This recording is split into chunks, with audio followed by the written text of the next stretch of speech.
Hello, hi there. This is your instructor Fidel Shahri. Today we are going to discuss about management. What is management? So let's get started.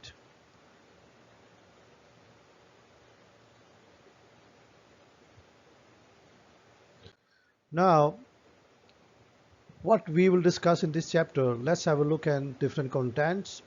First, we will discuss about the contents of the management. We are going to discuss 4 or 5 different topics. We will discuss about the management function. There are 4 functions of management, kinds of managers, and then we will discuss the 3 managerial roles. So what is management? Now it could be defined by many ways, but the most easiest definition is getting the work done through others. Or we can say management is getting the work done from your workers, from your employees in any organizations.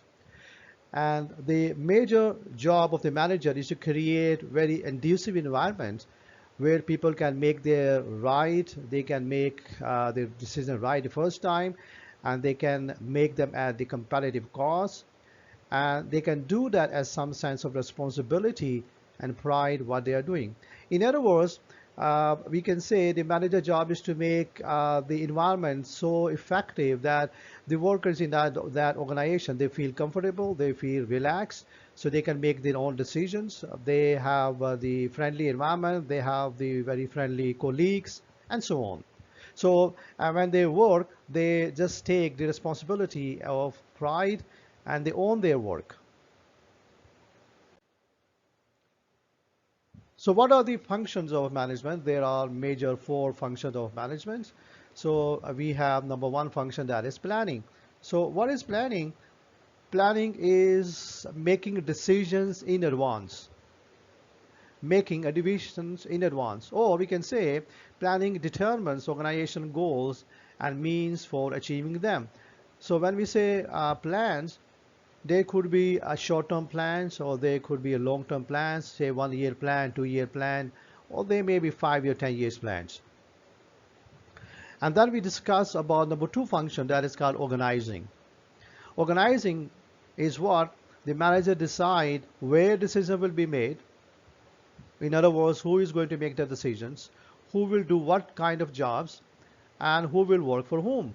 So we can say that organizing is assigning duties to workers, that these 4 or 5 workers will do the packing, these 10 workers will do the production, these 10 workers will do the distribution, these 3 or 4 workers will do loading, unloading. So that is what excuse me.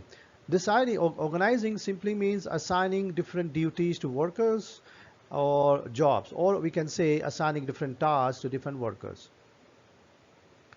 And then number 3 function is called the leading. Leading is inspiring and motivating workers to work hard to achieve their organization goals. So we can say the leader, they act as the role models, and the workers, they are considered as the followers of the leaders. So they have to make the environment so conducive so they can encourage their workers, they can inspire their workers, and they can motivate their workers, and that's how they will definitely work hard to achieve the organization goals. And then the number 4 function is controlling. Now, controlling is monitoring progress towards the goal achievement and taking corrective actions when needed. Now, we can say controlling usually is required when the manager feel that the workers, they are not giving good performances, or we can say they are deviating from the guidelines. So here comes the role of the manager. The manager takes charge of the position, and he gives some guidelines to the workers, and then if the workers, they are giving bad performances, and then this is the time to take the corrective actions. Now we have 4 kinds of manager: top manager, middle managers, first line managers, and the team leaders. So when I say who are the top managers are usually the executive individuals, or we can say they are the responsible for overall direction of the organizations. So who are the top managers? The CEO, the board of directors, the president, the chairman, the chairpersons, and so on. In other words, they could be the owners of the organizations. And what are their responsibilities? They are responsible for creating the context for change. So if they need to bring any change for the organization, so they are the people, the top managers, they are the people who are going to bring a change. The other responsibility of the top manager, they are responsible for developing employees' commitment to the ownership of the organization's or the company's performance. So they make their workers more committed, they motivate them, that's so how they can give good performances. The third function of the top manager, they are responsible for creating a positive organization culture through language and action. And again, they are going to make good working conditions. They are going to do the coordination with the workers so they can create a positive working environment. And finally, they are responsible for monitoring the business environments.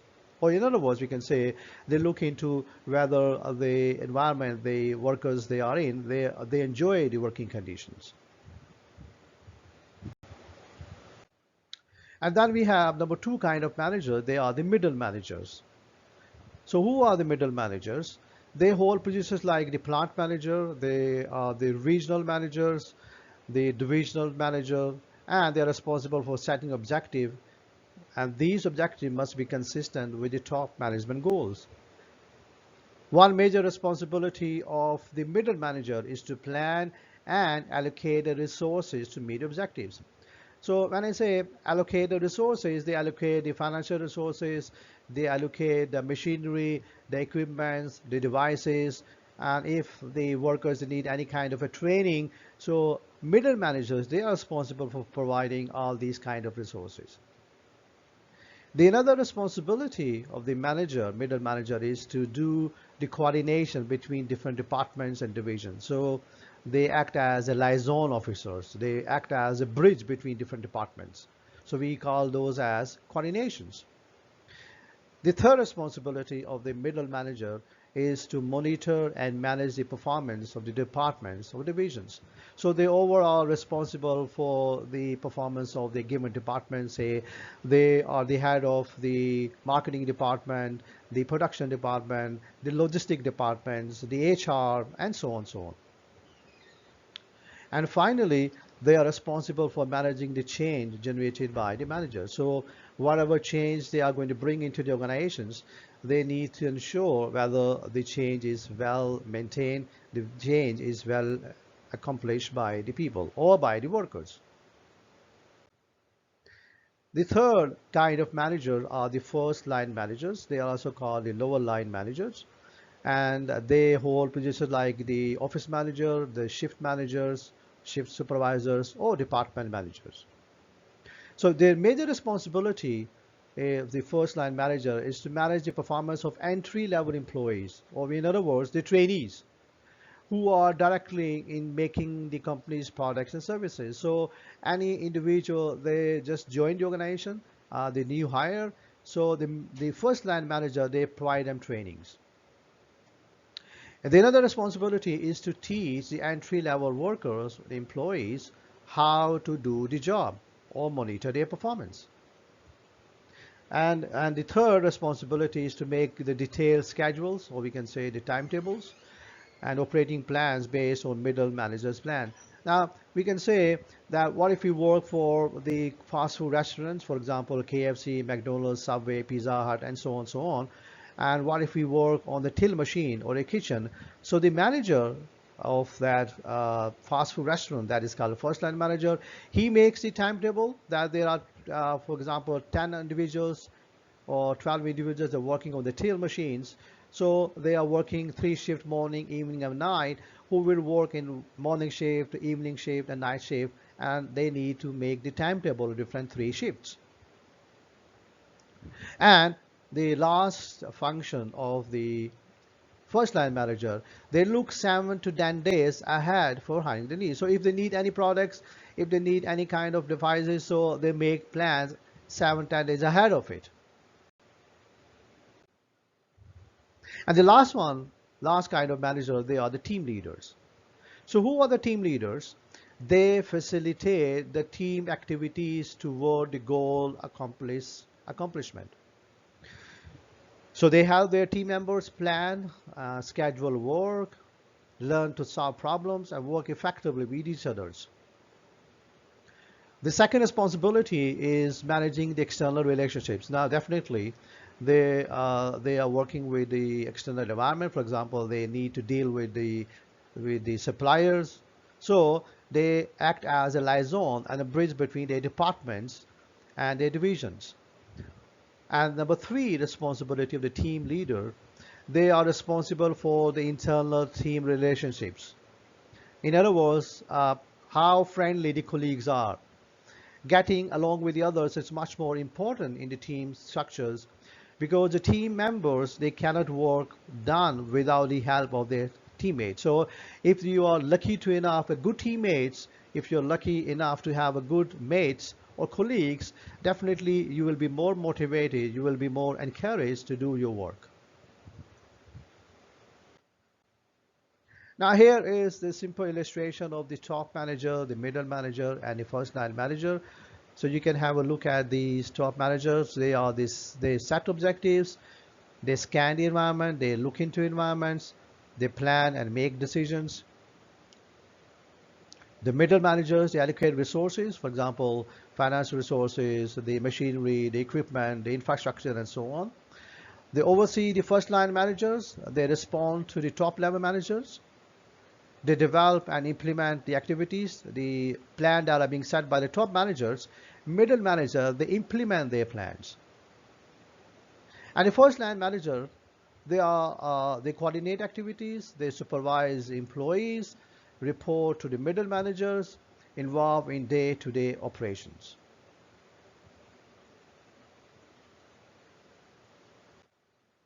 Now, there are three managerial roles. So number one is interpersonal roles.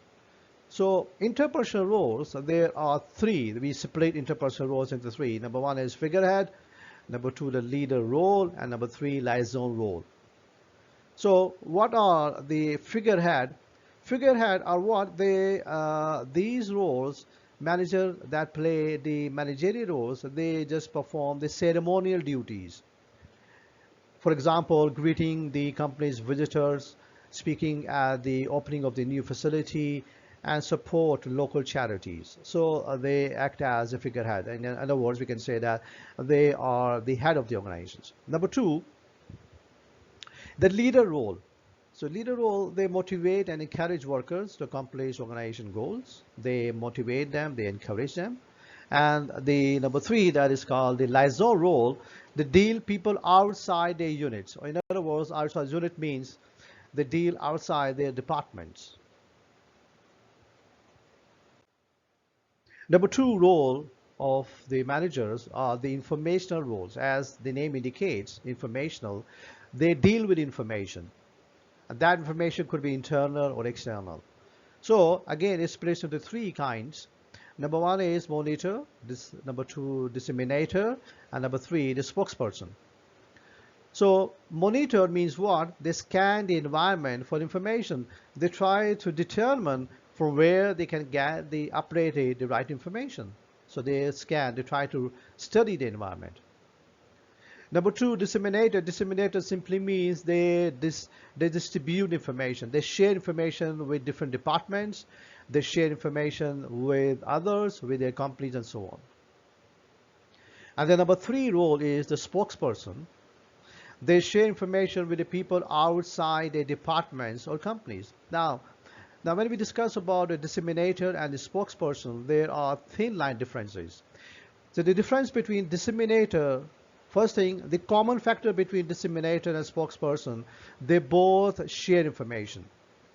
But the difference between disseminator and spokesperson is, disseminator, they share information within the organization, whereas the spokesperson, they distribute or they share information at large, usually outside the organization. For example, the public organization, they make announcement at public at large. The number three role is the decisional roles. So the decisional roles again split into four kinds. Number one is entrepreneur, the disturbance handler, resource allocator, and number four, negotiators. So who are the entrepreneurs? They respond to severe problems that demand immediate action. So they act as the innovators, entrepreneurs. Number two is disturbance handlers, as the name indicates, that they share information with others in their departments or companies. And disturbance handler means that if there are any kinds of problems, issues, disturbances, so they need to make the immediate decisions how they are going to settle that dispute or disturbance. The third role is the resource allocator. They decide who will get what kind of resources and how much resources. Negotiator, that is the third role of the decision roles, that they negotiate schedules, they negotiate the projects, they negotiate goals, outcomes, resources, and employee raises. For example, what if the employees they protest that we need raises in our wages, in our salaries? So the number three role, that is called the decision roles, they negotiate with the workers, okay, that how we are going to raise the employees' wages and salaries. Now, what companies look for in managers? Now, in other words, why the manager, what kind of managers, the skills they have. There are three kind of skills that the manager should have. Number one is technical skills. Number two are the human skills. And number three are the conceptual skills. So what are the technical skills? Technical skills are the abilities to apply the specialized procedures, techniques, and knowledge base to get the job done. And they reduce expenses for replacement products. Now, for example, a hospital, so the medical staff, the nurse, or a person who works in the laboratories who does the scanning, or MRI scan, or so on. So the people that work for these laboratories, they must know how to use these machines, how to do the MRI, how to do the injections, and so on. So these are purely the technical skills. Number two are the human skills. These are what? These are the ability to work well with others. They work effectively within the groups. They encourage others to express their feelings. They must be sensitive to others, and they should be the good listeners and communicators. So the human skills simply means that how good you are with other people. Do you listen to their statement? Do you listen to their opinion? Do you respect their opinions? And so on. The last one are the conceptual skills. These are the ability to see the organizations, understand how different parts of the organization affect each others, and recognize how the company fits into or is affected by its external environment. Thank you very much. I hope that you understand my lecture.